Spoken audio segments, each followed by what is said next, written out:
In this episode, you're gonna get a summary of the book, The Compound Effect. It's a phenomenal book on how the little things can lead to big repercussions if you give them enough time. On how to build habits, how to get rid of the bad habits in your life. The book is amazing. Let's see what the book is all about, and then let's talk about how you can implement it in your life. Let's do it. If you were given the choice between taking $3 million in cash this very moment and a single penny that doubles in value every 31 days, which one would you choose? On the surface, the choice is quite easy. After all, we're comparing $3 million over a single penny, but things get a little more complex when you dig deeper. Imagine you do take the $3 million and a friend of yours takes the penny. After 5 days, you have your $3 million and your friend has only 16 cents. And you probably feel quite good about your choice. By day 10, your friend would have $5.12. By day 20, your friend would have about $5,000, which seems nothing compared to your $3 million. But then the magic of the compound effect kicks in, and by day 31, you will still have your $3 million, but your friend would have more than $10 million. 31 days later, consistency rewarded your friend with more than 3 times more money than you. This is a clear example of how the compound effect works. If you make small good choices, it will help you develop good habits. And if you're consistent, you'll see massive results in the long run. And on the other hand, a bunch of bad choices can lead to bad habits that result in significant problems. But if things are so simple, how come everyone is not taking advantage of it and living fabulous lives full of health and happiness? Let's see. These are some of the most common hurdles. Hurdle number 1, you haven't yet reaped the rewards of the compound effect. The compound effect means reaping big rewards from a series of small, good choices. The results can be impressive, but they don't come immediately. The change, the improvement, at first it feels imperceptible, so many people give up before they get to see that big payoff. Hurdle number 2, hard work over time is required. We're not used to putting in the hard work. And many times when we experience a moment of success, we usually stop working and slack off instead. Real success requires a lot of work with a lot of consistency. Hurdle number 3, there are no quick fixes. In today's world, as you know, we're offered so many shortcuts to success that we're not used to putting in the hard work consistently. There's always a quick fix to any problem, whether that's fast food, overnight delivery, or even simple things like instant hot water. Suppose you want to lose weight, you'll find a range of diet products claiming to be a quick fix that will do the work while you're sitting on the couch binging on Netflix. Does it work? Maybe, but even if it does, the result will be nothing compared to the success that comes from continued effort, daily hard work, and discipline over time. Okay, so how do you overcome these hurdles? It all starts with understanding that every single choice that you make matters, especially the one that you do on a consistent, repeatable basis. As the author calls it, small choices equal big repercussions. And while it's possible to make one significant and catastrophic choice that damages your career or relationship, most of the real problems for most of us is the repetition of small bad decisions that seems to be inconsequential. Let me give you an example. You grab your favorite bag of chips and you sit down on the couch watching TV. So far, not a big deal. But 2 hours later, you've eaten an entire jumbo bag of potato chips and possibly a few cans of soda. Still not that big of a deal. But imagine you do this every day or a few times a week. Now, multiply by a few years. Now, look into your crystal ball that shows the future. Do you see a healthy and happy person? Unlikely. This is how a silly bag of chips can have big future repercussions. And I know it sounds a little bit scary, but don't think you're doomed. After all, the point of all this and the point of the entire book is for you to master the compound effect and use it for good. To do so, the first step is to remember that you're always 100% in control of yourself. When you take full responsibility for yourself, you hold unlimited power to control your future. And I know it sounds a little bit out there, but that means you take responsibility for the things you do and the ones that you don't. Let me give an example. In a seminar, people were asked how much responsibility one person holds in a relationship. And some said 50-50, others said 51-49, 80-20. The answers were all across the board. But the instructor wrote down 100 and 0. on the board and explain that in order for a relationship to work, you have to be willing to give 100% without expecting anything in return. At the end of the day, you're always 100% in control of yourself. Okay, so now that you're in full control of yourself and you're responsible for your choices, how do you make the right choices? This is the multi-million-dollar question, and we have the answer. Well, sort of. There isn't one correct answer to help you make right choices, but here's the tool that will help you do that much better. It is called tracking your behavior. Here's how it works. Let's say you want to stop smoking. Step 1 is to understand where you are now. The first step is to understand where are you now. Be realistic. How many cigarettes are you smoking per day? How much money are you spending on all of them? Step 2 is picture where you want to be.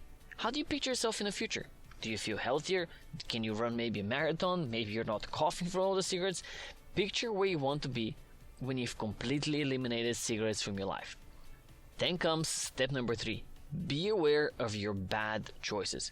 Try to understand what bad choices you make regularly and what are the choices that got you in this situation in the first place. Do you keep extra packs of cigarettes in your house maybe? This awareness will be crucial to help you change. Step number 4, track your choices. Track your choices throughout the day by writing them down. Write down how many cigarettes you skipped, how many you did, what times of the day did you do them, what were the triggers that helped you smoke.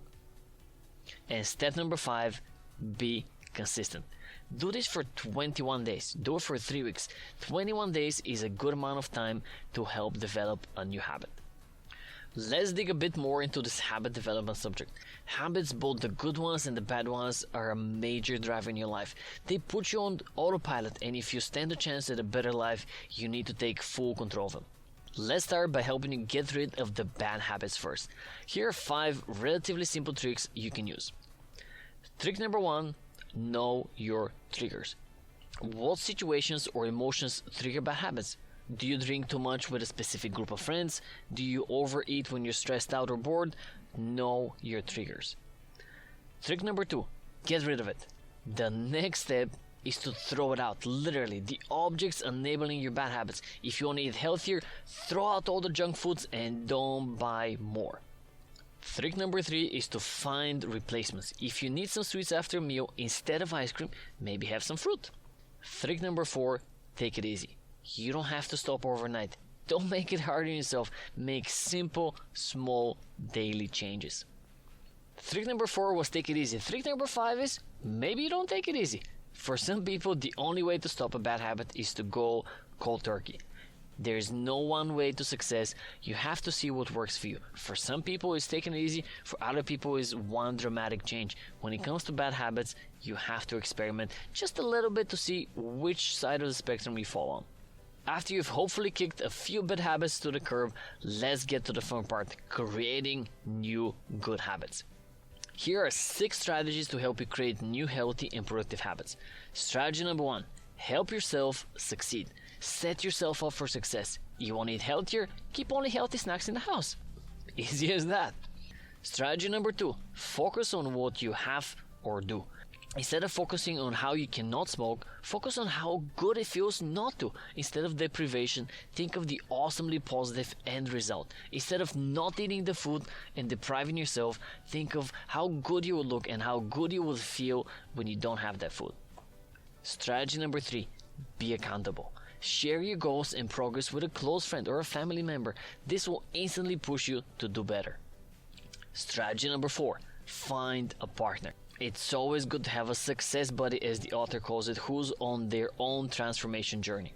Strategy number 5, friendly competition. Competition can help you immerse yourself in a habit even more. If you have no one to compete with, you can be competitive even with yourself. You can try to lift heavier than yourself or run faster than the day before. Competition is gonna make it that much easier for you to succeed. Strategy number 6, enjoy. Don't torture yourself. You should enjoy the process and celebrate the small victories. You miss a day, that's okay. Celebrate the fact that you got back on the day after. Give yourself a little treat, whatever that is in your case. Enjoy the process. This is meant to be fun. You're developing yourself, pushing yourself to be better.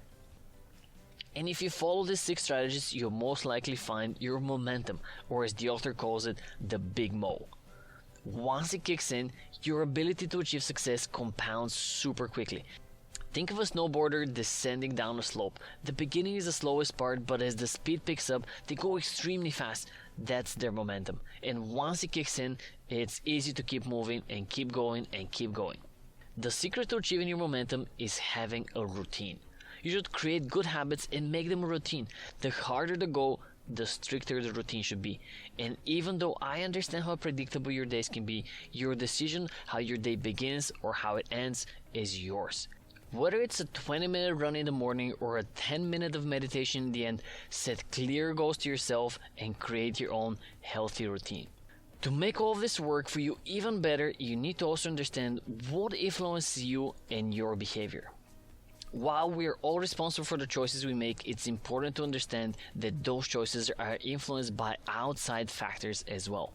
And even though we're usually unaware of the subtle influences of these external factors in our decisions, understanding them helps us using them in our favor. These are the three main types of influence: what's going in, the input, what you associate with, and your surroundings. Let's start with number one. Control your mind's input. Controlling what our brains consume has a direct impact on your productivity. For example, reading the tabloid won't help your brain function and speak, but reading something educational or inspirational will nourish your brain.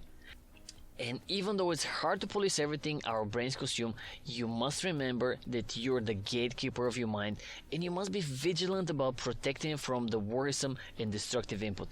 Number two is watch your associations. The people with whom you spend the most time with will have a critical impact on your life. As Jim Rohn once said, we are the average of the 5 people we associate with the most. So be smart about who you surround yourself with, as they will have a massive impact on you, both on the positive and the negative side. And number 3, control your environment. Sometimes your goals can outgrow your surroundings, and sometimes you need to change your environment to see your dreams be fulfilled. Just like an oak tree requires ample space to soar to its potential, you need the right environment to reach your full potential. So eliminate the clutter, both physically and mentally. Hardy calls it the psychic clutter. These are the incomplete tasks and commitments that don't allow you to move forward and keep you stuck in the past. At the end of the day, you have to remember that the compound effect is always working in the background, whether you notice it or not. If you make good choices daily and develop good habits, you'll see massive results in the long run. On the other hand, a bunch of bad choices can lead to bad habits and result in significant problems down the road. So let's flip the script. Instead of creating outcomes that take from us, let's develop outcomes that pay us back. Make the choices today that will pay back tomorrow. And remember to enjoy the process. To enjoy the moments when your willpower is stronger than your weakness. The moments where you find your momentum, and the moment when you're the person you pictured in the beginning of this whole process. And as Dwayne Johnson said, success isn't always about greatness. It's about consistency. Consistent hard work leads to success. Greatness will come. Now let's see how you can put the compound effect to work for you. Hey, welcome back. So that was the compound effect, and as you can see, a phenomenal book. And a lot of people think that the compound effect is only about finance. You hear the compound effect, you immediately go to credit cards and interest and investments, but as you saw, the compound effect applies everywhere. Now, how can you apply it in your life? Well, to me, the easiest and most productive way to start is to do the tracking. You need to track your behavior in order to be able to change it. It's going to bring you awareness of where your time is going, where your finances are going, where your calories are going, depending on what you want to adjust in your life. So here's how I suggest you go about it. Let's say you want to figure out where your time is going. You want to improve your time management skills, and it works exactly the same, but I'm going to use time management. So what I want you to do is for a week, track every activity, every minute. Where does it go? Personal, business, does not matter. Every minute you need to track it, and it's gonna be a lot of work, but at the end of the week, once you go down and you see the results, you're gonna be blown away.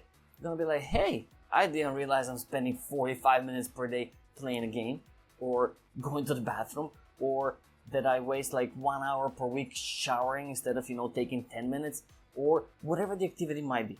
You're gonna be blown away, because once you put it on paper and you see it in front of you, you're gonna be like, okay, so this is where my time is going. And armed with this information, you can start making changes. Instead of something taking you 15 minutes, you can maybe adjust it to take 5. And it doesn't seem like that big of a deal, but that's the key. 10 minutes compounded over a week, a month, a year, it compounds to big, big results. Same thing with your finances. Let's say you want to save a little bit of money. Track your spending for a full month. Every dollar that you spend, where does it go? All the money going in, all the money going out. And you might realize, hey, I'm spending $17 a week on coffee. Maybe that's a lot, maybe that's a little. But you have this knowledge. And you can be like, okay, I'm going to take this 17, I'm going to make coffee at home. It's going to cost me $5. I'm going to take those $12, I'm going to put it into a savings account. $12 doesn't seem like a big deal. Compounded over a year, it's a lot of money. That's how it works. The compound effect. Let's say you want to lose a little bit of weight. Track everything that you eat. Be like, okay, where are all my calories going? Maybe instead of this dessert, I can have this dessert. You save 10 calories here, 15 calories there. The compound effect. But it all starts with you being aware of where your time, your calories, your money, whatever it is that you're trying to achieve is going. Track your behavior, and then armed with that information, you can start making changes. This is how you take advantage of the compound effect. And if you want more videos such as this one, reviewing some of the best books in productivity, in self-help, in building habits, in personal finance, click on the subscribe button below and join the family. There's at least one video per week reviewing some of the best books in the industry. I'm going to give you the summary. I'm going to show you exactly how to implement it. Click on the subscribe button. Until then, track your behavior, see how you can take advantage of the compound effect. Have an amazing day, and I'll see you in the next one.